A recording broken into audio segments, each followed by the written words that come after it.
John Combs, aka P. Diddy, aka Diddy, aka Puff Daddy, aka Lube Daddy, aka P. Slip and Slide, aka Federal. Lube Daddy is wild. AKA Lube Daddy, AKA P. Slip and Slide. Yo. Hey, what's happening, people? It's your boy Blaze here, back to you with another one here for Venomous Reactions, and today we got something interesting from a channel called the INFOGRAPHIC Show. And looking at the title, oh Lord help me. This is Diddy Freak Off Party Explained.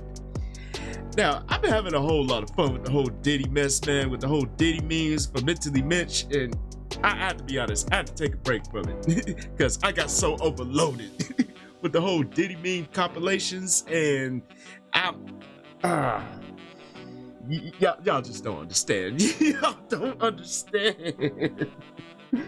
Oh man, but this is gonna be insane but entertaining. And INFOGRAPHIC Show, and y'all know me, I love me some good graphics. So to see them animate this in full detail, it's gonna be rather entertaining and interesting. So without further ado, let's get into it. Lord help me. Lord help me. Congratulations! You've been invited to a party hosted by none other than famous rap mogul Puff Daddy. It's going to be an extravagant gala and definitely going to skyrocket your social media following.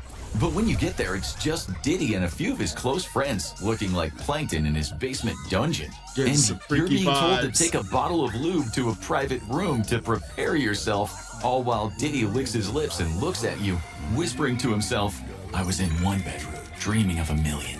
Now I'm in beach houses, cream to the ceiling." As you're Now, I was in a room dreaming of millions with cream all the way to the ceiling. Why? Why? Like, what kind of pervy sage bar was that? Perv Nation bars. You gotta live for it. Unfortunately.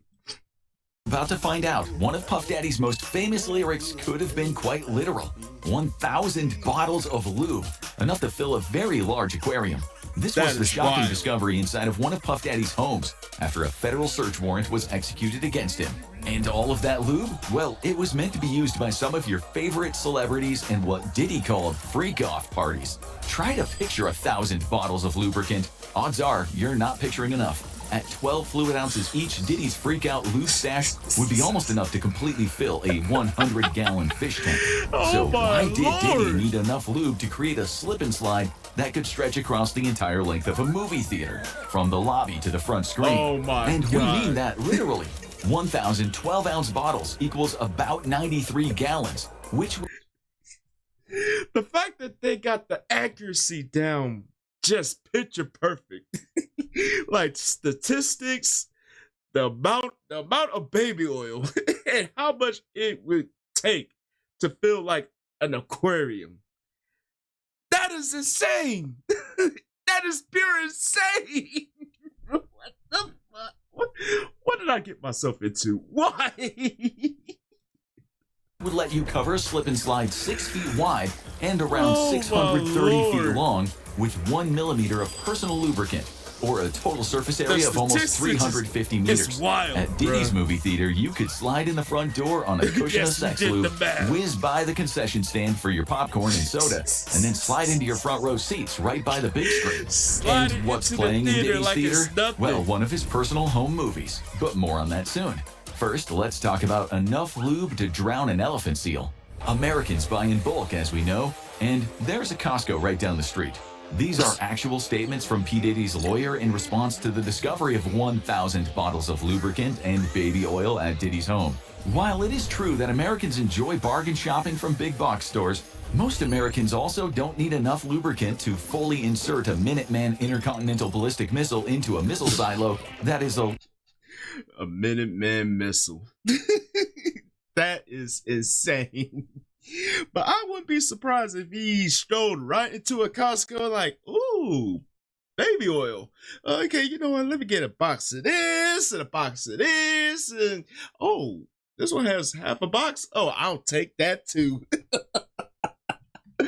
Oh, Lord. I would not be shocked if he actually did that. A little nervous because this is their first time. The public discovery of Diddy's freak-off parties come alongside startling revelations from the numerous criminal cases against him. In 2023, Sean John Combs, a.k.a. P. Diddy, a.k.a. Diddy, a.k.a. Puff Daddy, a.k.a. Lube Daddy, a.k.a. P. Slip and Slide, a.k.a. Federal... Lube Daddy is wild. a.k.a. Lube Daddy, a.k.a. P. Slip and Slide. Yo. Already, man, this is entertaining, bro. This is entertaining, and the nicknames for Diddy, bro, I quit. I fucking quit. Lube Daddy, Lube Daddy, Lube Diddy, however you want to spin that. Defendant number 1 saw his entire career unwind with allegations that he had abused and exploited former girlfriend Cassandra Ventura, also known as Cassie. He was 37 years old and she was just 19 when they first met, quickly making her financially and career dependent on him. At these freak-off parties, it's alleged that he forced Cassie to perform acts on others against her will. The case would be settled out of court without the terms of the settlement being publicly revealed. However, it's likely that this included a very large financial compensation. There's no word on compensation for Diddy blowing up Kid Cudi's car after he became enraged to discover that Cudi had been dating Cassie. Given how much lube Diddy had on hand, getting his car blown up was the least of Cudi's worries. But Cassie's lawsuit... From making music to making personal hits. How apropos is that?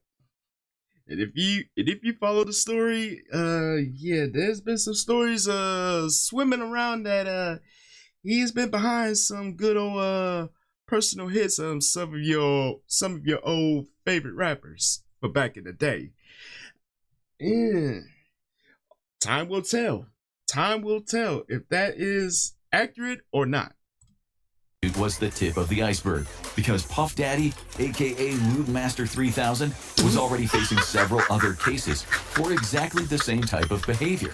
And front and center of these allegations were P. Baby Oil Diddy's freak-off parties, for both legal reasons and to protect their reputations. It has become incredibly difficult to get solid details on what exactly went on at these freak-off parties from those who attended.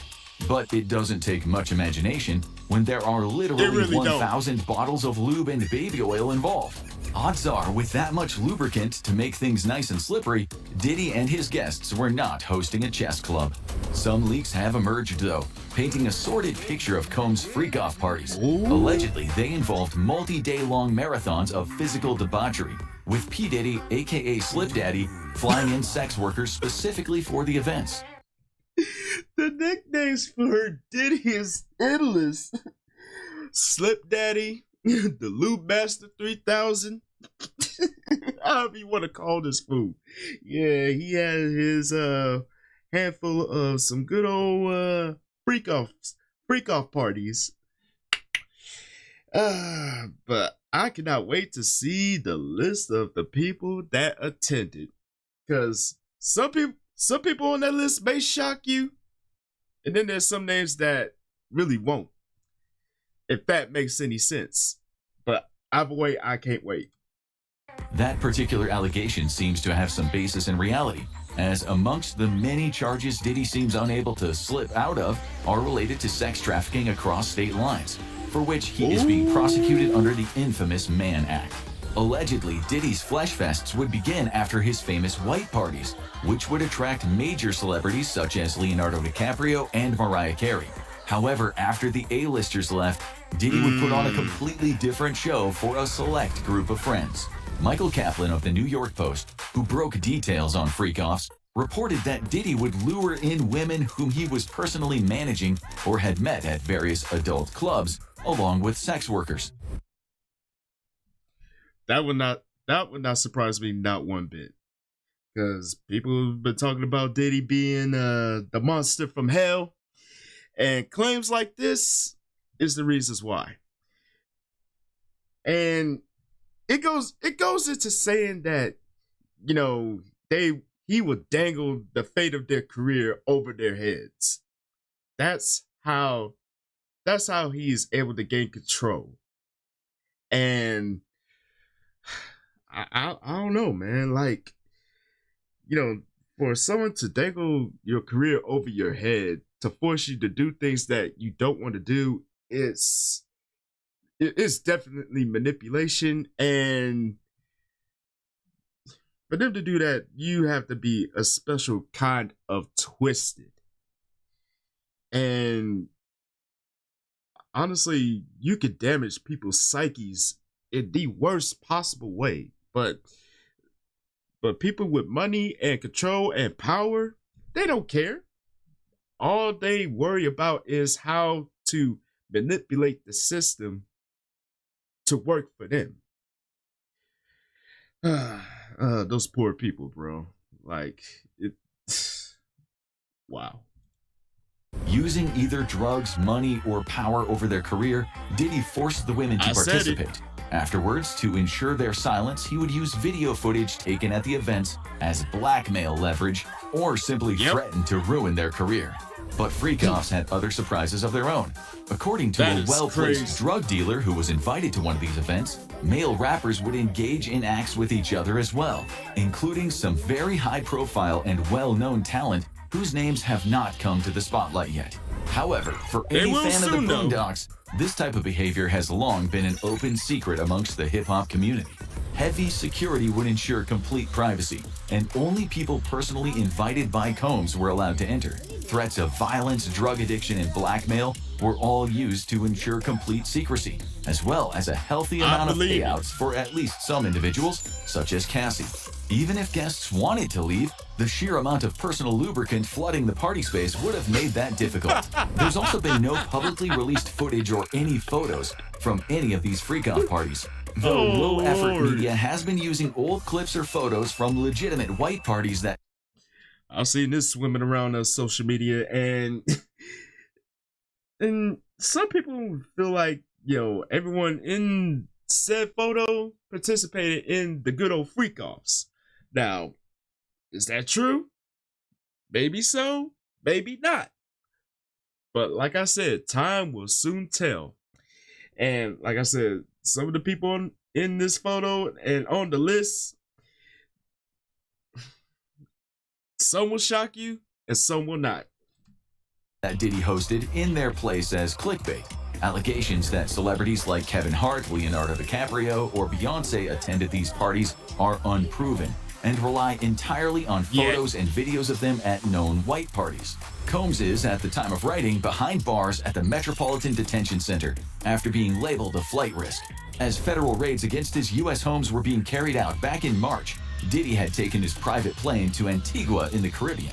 Thinking the situation over, he decided to return and was subsequently denied bail requests. Commenting on the discovery of 1,000 bottles of lubricant in one of his homes, Diddy, through his lawyer, wanted it to be clear that the presence of over 90 gallons of lube and baby oil was not, quote, as nefarious as it seemed.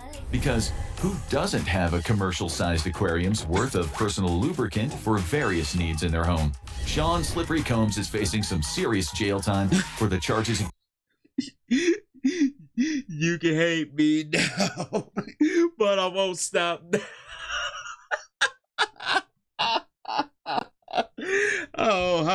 How that aged horribly.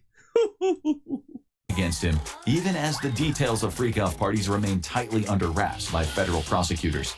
At a minimum, Combs faces 15 years in prison, though it's possible he could spend the rest of his life in prison if the federal sex trafficking charges are proven, along with a $250,000 fine. The real question is... $250 million just for this fool to be free. Damn. Like, dude, you know what I would do with $250 million? Man, a mass amount of that will be tied up into investments, while a small percentage of that will be fuck off money. Like, dude, that is insane. $500 million for your freedom. Diddy, my boy, I don't like your chances. I don't. How do federal authorities hope to keep a man behind bars who has spent so much of his life steeped in gallons and gallons of personal lubricant? Now slip into this video, the wealthy elite that own the world, or click this other vid instead. Yo, this is insane. Dude, that last bit of it, $250 million for your freedom. You talk about a hefty price, but damn. But yo, man, Infographic Show, man, y'all made this insanely entertaining. And while the nature of the whole Diddy scenario is pretty much sick and twisted, I'm not even gonna hold you. And the amount of details that's going on with the details of the freak off parties and whatnot, and who was involved, it really brings a whole lot of things to light. And like I said, the full details of that is not going to be explained yet, but I'm pretty sure like everything that happened it will be exposed to light later on down the line. And I just pray for the poor people that were forced into it, and they had no amount of free will whatsoever, especially when their careers are involved. The fact that he had like video footage to use as bait, just so he could dangle it over people's head, like, oh, you go to the public with this, oh, best believe this is gonna get out one way or another. That is insane. But I just pray those people get justice in any way possible. Like I said, Diddy, my boy, I do not like your chances at all. Womp womp womp. But yo, let me know what y'all thoughts are about this one, man. Yo, did the Infographic show out on this one or what? Let me know down in the comment section down below. And as always, thank y'all for tuning in. Hopefully y'all enjoyed this one. And don't forget to tell your peoples across the globe. Come kick it with your boys. Just one good solid time. I almost messed up on the outro. But anyways, man, and y'all already know what to do next, fam. Follow your boy on social media right over yonder. And this is your boy Blaze here saying check their deuce, and I will see y'all in the next video. And I'm out.